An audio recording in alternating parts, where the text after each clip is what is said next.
وأصحابه ومن تبعهم بإحسان إلى يوم الدين.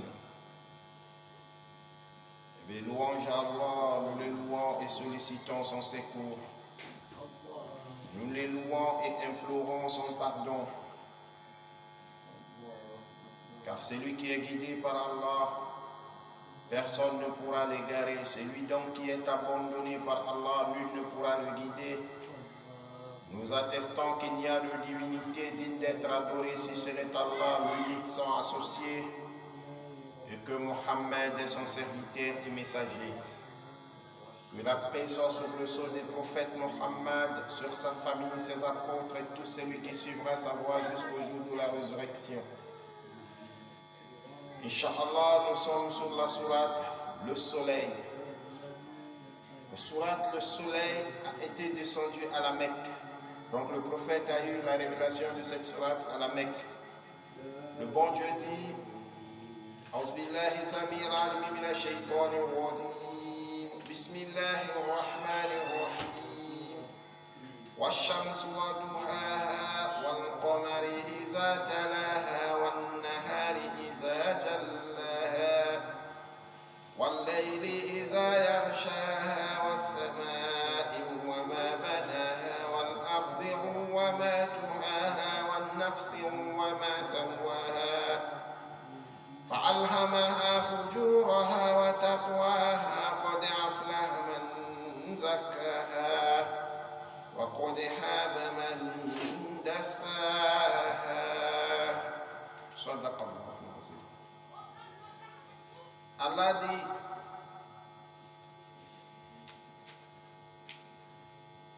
par le soleil et par sa clarté, par le soleil et par sa clarté. Allah subhanahu wa ta'ala va jurer toujours sur ses créatures.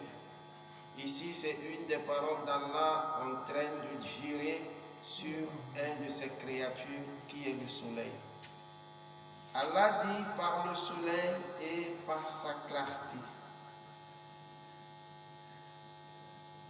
Dans le passage, par le soleil et par sa clarté, l'expression par sa clarté veut dire que par sa lumière. Selon Mujahid, signifie tous les jours, selon d'autres exèches, et par la lune, quand elle le suit, lorsqu'elle lui succède, et par le jour, quand il éclaire, quand il illumine, et lorsqu'il enveloppe. D'après certaines exégèses, Ibn Jabir commente certaines lexicographes donnant de cette expression Jallah. Interprétation suivante, il s'agit de la venue du jour lorsqu'il dissipe l'obscurité, le contexte infernant cette signification. Donc ici, Allah subhanahu wa ta'ala a juré par le soleil quand il se lève le matin. Et il continue en disant toujours et par la nuit et par la lune quand elle le suit. Donc par la lune quand elle le suit, c'est toujours de la même manière qu'Allah subhanahu wa ta'ala est en train de jurer. Donc nous devons comprendre que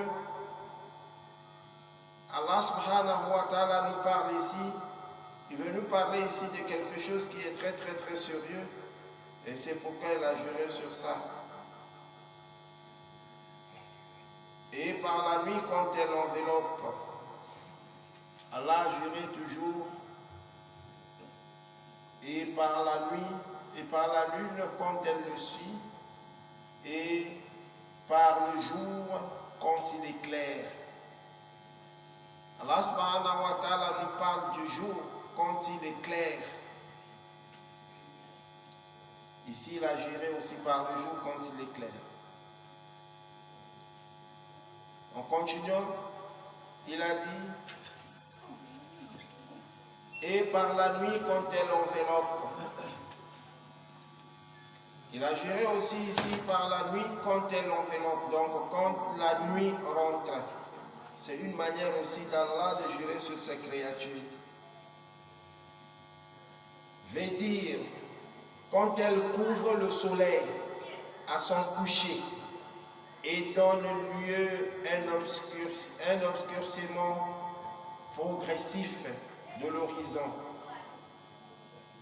Maintenant, Allah subhanahu wa ta'ala continue, il dit,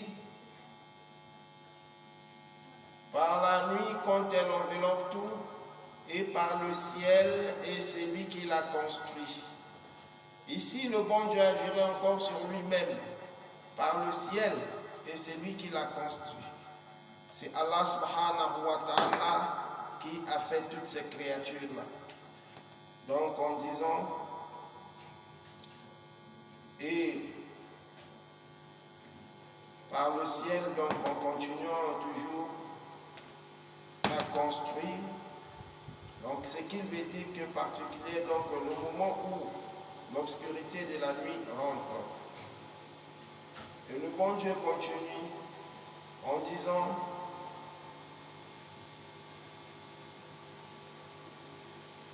et nous l'avons constamment, et le ciel, nous l'avons construit. Nous l'avons construit par nos mains. C'est Allah subhanahu wa ta'ala qui a construit le ciel. Donc c'est ce que je venais de dire. C'est-à-dire quand il jure encore par le ciel, c'est une de ses créatures et c'est lui qui l'a construit. C'est Allah subhanahu wa ta'ala qui a construit le ciel.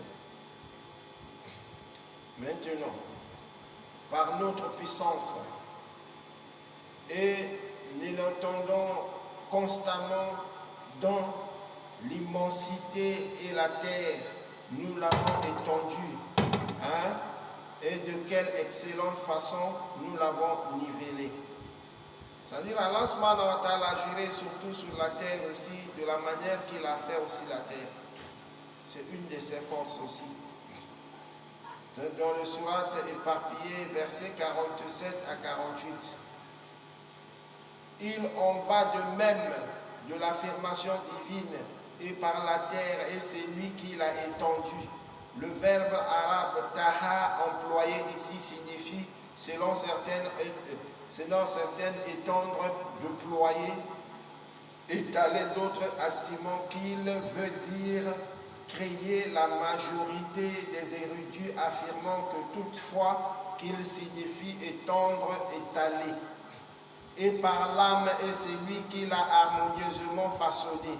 Donc par celui qui l'a savamment mise en œuvre. La société a un naturel saint, pur et bon, conformément à la parole divine. Diriger tout ton être vers la religion exclusivement pour Dieu. Telle est la nature que Dieu a originellement donnée aux hommes, pas de changement de la création de Dieu.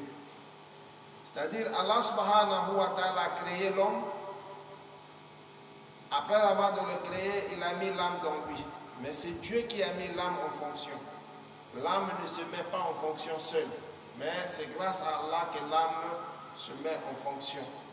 Le messager de Dieu sallallahu alayhi wa sallam affirme à cet égard: tout nouveau-né vient au monde doté d'une nature innée. Ce sont ses parents qui en font un juif, un chrétien ou un mazdan. Donc il en va de même qui naissent, il va de même des bébés, des bêtes qui viennent intactes au monde avec une conformation complète. Envoyez-vous né qui ne cesse de multiplier.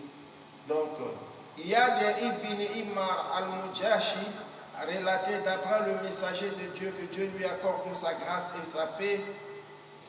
Dieu lui accorde sa grâce et sa paix.